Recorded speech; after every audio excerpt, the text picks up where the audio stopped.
Meus queridos irmãos,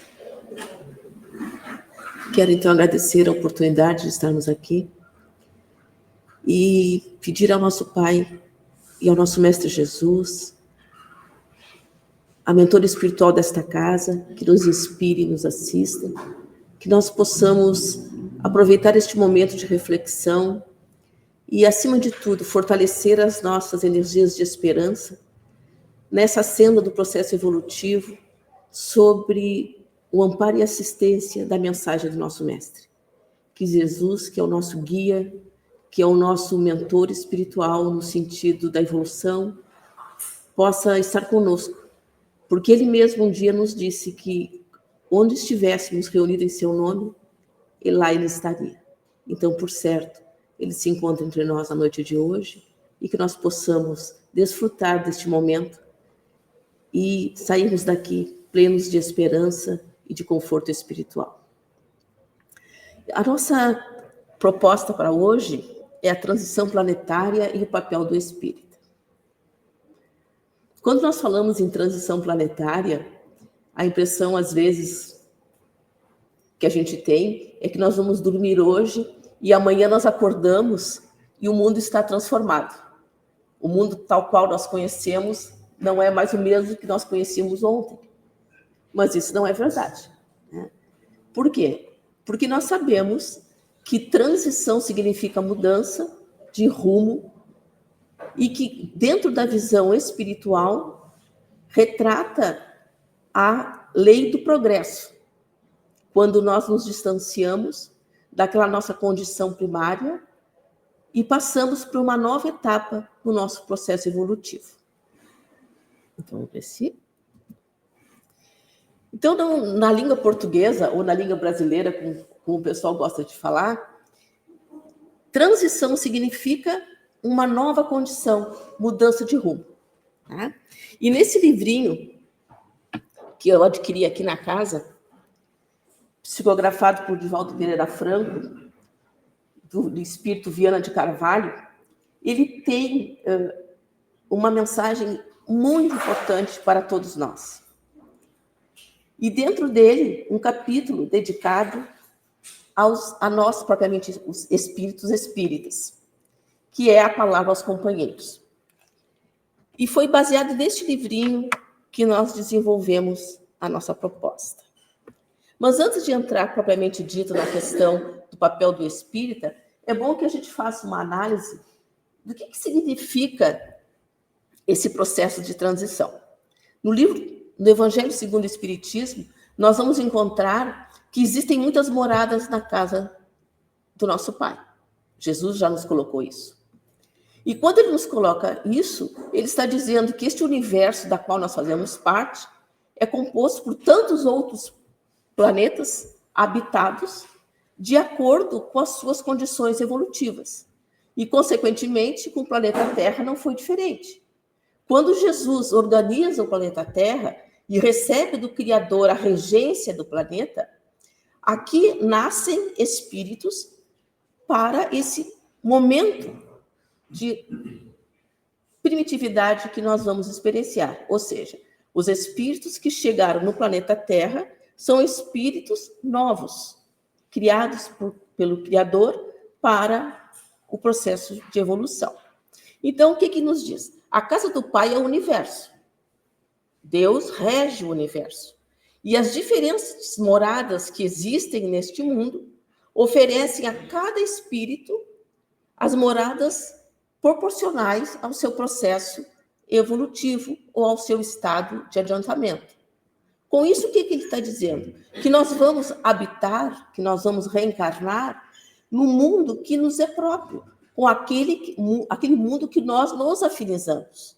Espíritos em condições de elevação, ou angelicais, como nós gostamos de dizer, vão habitar mundos proporcionais ao seu estado evolutivo. E espíritos mais primitivos vão viver em mundos na sua condição. Mas tudo está dentro da lei de progresso para que nós possamos ir gradativamente atingindo o nosso processo evolutivo, que é um processo da lei do Criador. Nenhum de nós vai ficar estacionado infinitamente na condição da primitividade. Somos como crianças espirituais, né? Então, mas qual é a característica dos mundos primitivos? Os mundos primitivos, se nós formos fazer uma viagem pelo tempo da história da humanidade, nós vamos verificar que as características físicas, corporais, daqueles espíritos que estão iniciando o processo da evolução, são mais rudes. Né? E nenhum de nós, com certeza, ia querer fazer uma fotografia nossa e colocar no Instagram, porque de beleza física nós não tínhamos. Nós éramos o retrato da nossa condição espiritual. Então, como é que nós, como espíritos primitivos, nos manifestávamos naquele momento do mundo primitivo? Como espíritos que não ainda detinham a pureza e a leveza e a delicadeza e a benevolência necessária para entendermos a nossa convivência no coletivo. A nossa preocupação era mais instintiva. Nós nos preocupávamos com a nossa sobrevivência. Não que o instinto seja alguma coisa ruim, não. Né? É ele que nos alerta, é ele que nos coloca em estado de cuidado. Mas naquele momento era só isso que nós tínhamos. Mas e o processo para que nós saiamos do mundo de primitividade para um outro nível do processo evolutivo, ele não se dá de um dia para o outro. Foram necessários séculos, milênios, para que nós fôssemos nos distanciando desse estado de primitividade e avançássemos na nossa jornada evolutiva. E passássemos para um mundo de expiação e provas. Mas o interessante de tudo isso é que esse processo não se dá estanque, no sentido de o Criador nos colocou naquele planeta e nós vamos operando aleatoriamente o nosso processo evolutivo. Tá? Deus coloca à nossa disposição outros espíritos com mais maturidade para nos auxiliar no processo de nós nos alavancarmos da primitividade e irmos evoluindo. E nós vamos verificar que no transcurso da história foram encaminhados diversos espíritos encarregados de nos auxiliarem no processo evolutivo. Um deles é Moisés, né? Que vem trazer o Decálogo, para que nós pudéssemos ter um processo de regramento e auxiliar a nossa formação moral e a nossa formação espiritual. Até que nós chegamos no momento da vinda do Cristo, que vai traduzir a mensagem do amor de uma forma jamais vista, jamais conhecida, abrindo um leque de possibilidades de distanciamento do nosso estado espiritual ainda arraigado à primitividade para um outro momento. Mas mesmo assim, nós ainda nos deixamos influenciar pelos nossos conceitos primitivos. Nós ainda nos deixamos envolver pelo mal. E não conseguimos despertar com a vinda de Jesus para o sentido pleno da manifestação do amor. Mas o próprio Cristo nos coloca que mais tarde ele nos enviaria o Consolador. E ele sabia por quê. Porque chegaria um momento em que a humanidade, depois das diversas lutas que foi atravessando, necessitaria de um arcabouço espiritual que reavivasse a mensagem do Cristo e reconduzisse o espírito para essa realidade. Então, a doutrina espírita, através da codificação de Kardec, é o reavivamento do convite de Jesus nas nossas vidas. Mas, ao mesmo tempo que isso nos chega também um convite do Cristo para aqueles espíritos que um dia se deixaram tombar na caminhada evolutiva e, apesar de já terem no seu arcabouço o conhecimento da mensagem de Jesus, mais se preocuparam com as suas individualidades, com seus interesses pessoais, e não viveram efetivamente o convite de Jesus no transcurso da sua existência. E um dia, Jesus chama esses espíritos para comporem a falange dos espíritos espíritas, para contribuírem com a mudança no planeta.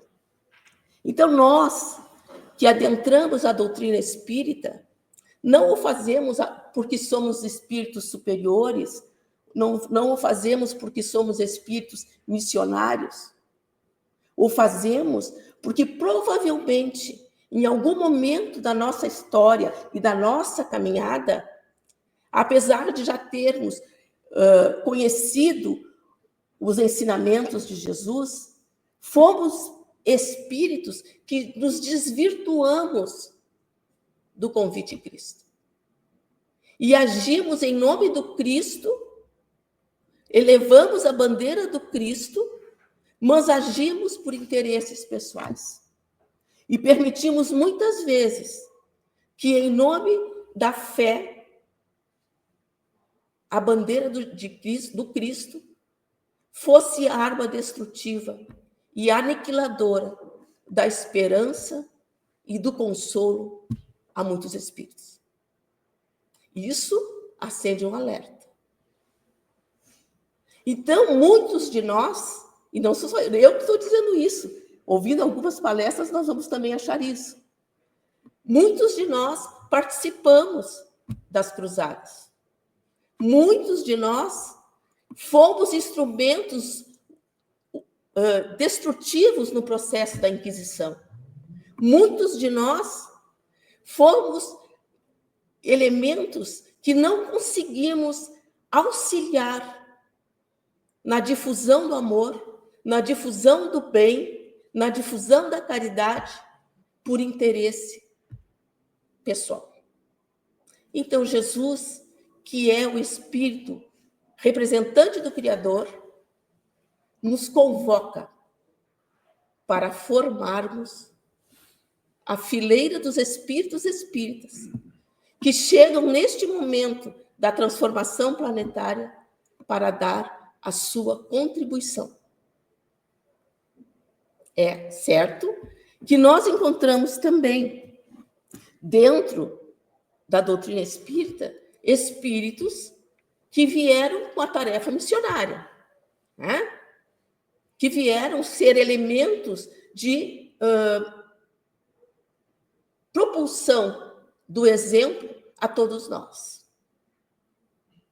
Então, o que é que nós precisamos entender? Vou pular um pouquinho.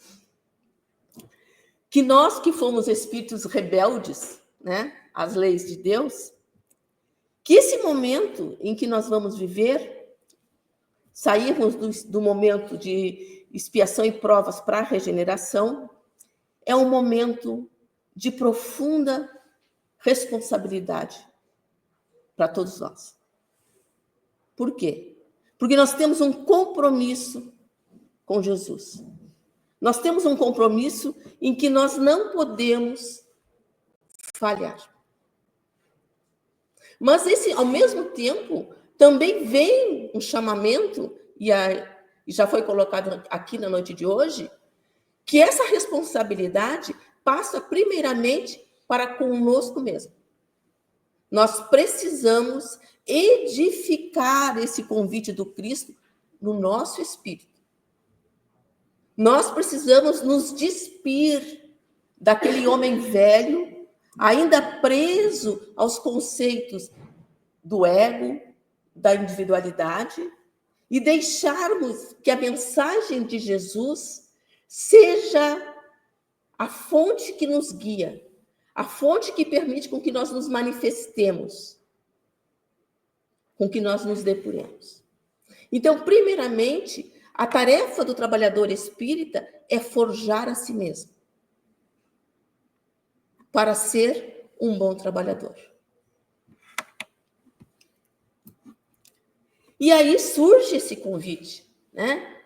Como diz, bons espíritas, meus bem-amados, todos vós sois trabalhadores da última hora.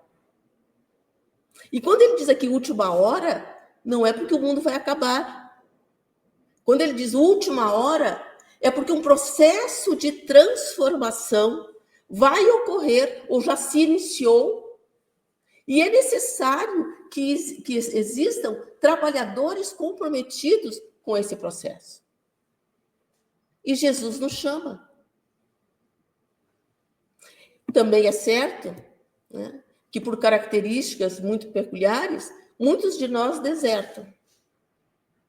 Mas também é certo que muitos de nós permaneceremos fiéis ao trabalho. Mas como é que isso vai se operar? Ou como é que isso vem se operando, né? Melhor dizendo. Uma das colocações que o Viana de Carvalho coloca nessa mensagem aos trabalhadores espíritas é que, neste momento, nós não podemos mais nos prender à nossa personalidade. Temos que nos distanciar um pouco daquelas condições ainda que nos prendia ao homem velho, né? De ficarmos só falando, e não operando, não realizando nada. E que nós precisamos nos distanciar daquela nossa herança de lamentação. Ah, mas por que eu vou contribuir com a mudança do mundo? Olha a violência que está aí, olha essa desordem que está aí, nada funciona, por que tem que ser eu? Para nós pararmos com a questão das queixas, esperando que o outro é que deve realizar, eu vou ficar aqui só me preocupando em cuidar das minhas coisas, o que o outro quer fazer é problema dele. E nem ficar também achando que o fato de que o mundo se encontre num momento de algumas dores mais acirradas, nós não temos a responsabilidade de dar nossa cota de contribuição. E aí vem esse chamamento da espiritualidade superior que diz, é o momento de nós sermos obreiros. E o papel do obreiro é trabalho. E ele nos diz, antes, trabalho para vencer as estepes e conduzir itineradamente a mensagem do Consolador, a mensagem de Jesus. Então, a prioridade não é o que eu quero. A prioridade não é o que eu acho. A prioridade é fazer com que essa luz divina, que é a mensagem do Cristo, se estenda. E o doutor Bezerra de Menezes coloca isso com muita clareza. É hora de nós tirarmos a luz que está encoberta e que ela se expanda e auxilie a todos. Então, a tarefa do trabalhador espírita é exatamente isso. É fazer com que a mensagem de Jesus, através da ação, faça com que a humanidade consiga atingir a sua maturidade espiritual. Mas como foi colocado muito bem hoje no início do Evangelho, a nossa preocupação não será com o mundo inteiro, mas nas pequenas ações do cotidiano. Nós vamos contaminando aqueles que estão próximos de nós. Quando nós agimos no bem, quando nós agimos na caridade, nós vamos contaminando outros que observam essas ações. Outros que se identificam com essas ações. Mas ele alerta, então, que nós nos armemos de coragem, que nós não sejamos tímidos diante do bem, que nós não nos sintamos intimidados pela violência, pelas dores que afligem a humanidade, mas que apesar de, ou por causa de, nós tenhamos a coragem de sermos manifestantes do bem e da mensagem divina do nosso Mestre Jesus. E ele nos convoca, então, a colocarmos mãos à obra. Porque ele já nos alerta. A charrua está pronta, ou seja, a ferramenta para o trabalho já foi nos dado. O Consolador, através da elaboração de um pedagogo, de um professor, sobre a regência dos espíritos superiores, colocou as ferramentas necessárias que nós, espíritos espíritas, necessitávamos para realizar a tarefa que nos cabe. Então, nós não desconhecemos o que é primordial para que nós possamos ser contributivos na construção deste mundo novo que há de surgir. E mais, ele está dizendo, a Terra está pronta. Ou seja, já antes de nós, espíritos com mais envergadura vieram e realizaram a tarefa de deixar a Terra em condições da semeadura.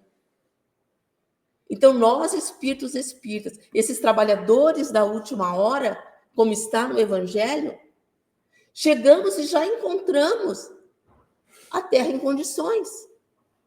Então, vamos fazer aquilo que nos cabe. Mas para que nós possamos semear a terra, nós semeamos a terra sem sujar as mãos? Nós semeamos a terra sem embarrar os nossos pés? É impossível. Nenhum lavrador cuida da sua terra sem sujar as mãos e sem sujar os pés.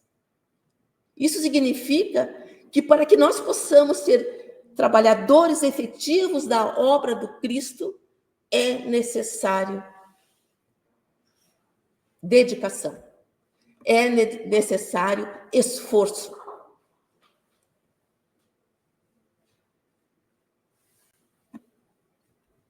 A pergunta que fica é se nós estamos dispostos efetivamente a esse trabalho. E inúmeras vezes aqui nas quartas-feiras, nós ouvimos como é importante a sopa, nós nos dedicarmos ao trabalho do Café Solidário, nós nos dedicarmos aos nossos irmãos de rua. Talvez a gente não consiga mudar as condições em que eles estão vivendo, às vezes por opção própria deles. Mas nós temos que lembrar que toda vez que nós operamos no bem, uma energia que nós ainda não conseguimos dimensionar se movimenta. E que nesse movimento, nós vamos influenciando esse nosso irmão que está na rua, naquela condição de morador de rua, a também se movimentar no seu processo de transformação. Então, quando nós vamos atendê-los, que não seja só, como disse a Elisa agora à noite, aqui está o seu lanche, e saímos e vamos embora. Mas é que quando nós vamos atendê-los, aqui está o que Jesus lhe mandou, e junto vá um abraço e um sorriso. E junto vá uma palavra de consolo e de esperança. E junto vá uma manifestação de amor. Que quando nós vamos preparar o alimento para ser doado, nós lembremos que este alimento vai recheado de um tempero que nós não enxergamos, mas que traduz o esforço da espiritualidade através das nossas mãos, que é o amor.